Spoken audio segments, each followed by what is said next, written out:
मैं संघ हूं।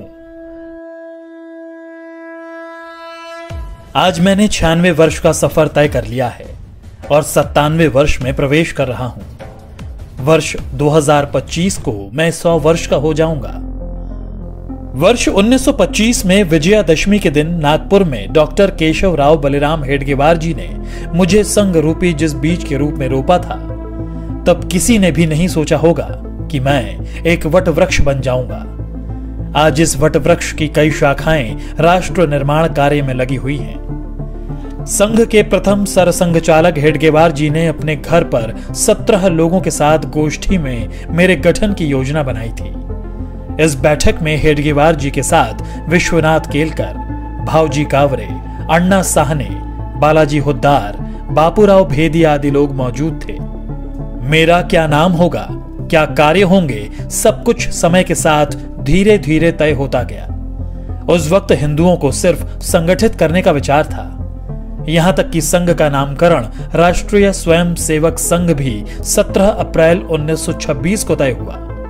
इसी दिन हेडगेवार जी को सर्वसम्मति से संघ प्रमुख चुना गया, लेकिन सरसंघ चालक वे नवंबर 1929 में बनाए गए। मेरे नाम के अस्तित्व में आने से पहले 3 नामों पर विचार मंथन हुआ, जो थे राष्ट्रीय स्वयं सेवक संघ, जरीपटका मंडल और भारतोद्वारक मंडल,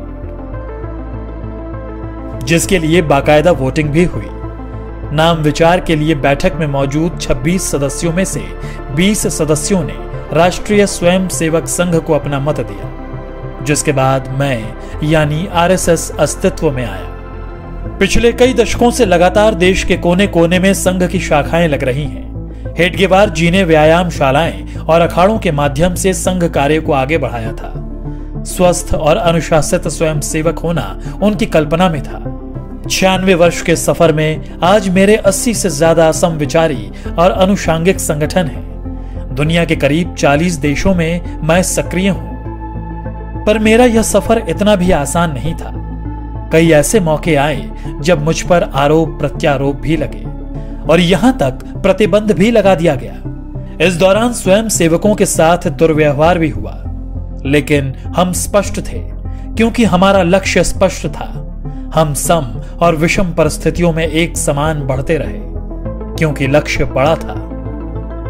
संघ के विरुद्ध दुष्प्रचार के बावजूद समाज का एक बहुत बड़ा वर्ग ऐसा भी था जो संघ के समर्पण को देख रहा था और समझ भी रहा था।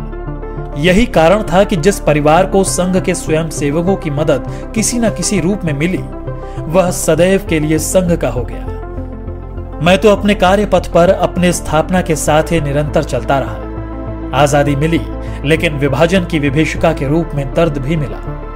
रास्ते कठिन थे, मगर मैं रुका नहीं।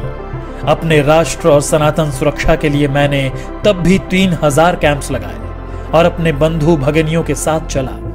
वर्ष 1962 में जब चीन ने धोखे से देश पर हमला कर दिया, तब मेरे परिवार के स्वयं सेवकों ने बखूबी अपना राज्य धर्म निभाया और जान पर खेलकर सरहदी इलाकों में रसद पहुंचाने में सेना की मदद की। इससे प्रभावित होकर तत्कालीन प्रधानमंत्री नेहरू ने 1963 में गणतंत्र दिवस की परेड में संघ को आमंत्रित किया।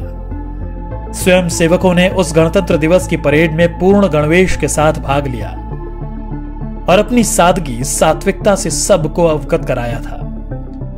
इसके बाद वर्ष 1965 में पाकिस्तान से युद्ध के दौरान भी स्वयं सेवकों ने महत्वपूर्ण भूमिका निभाई।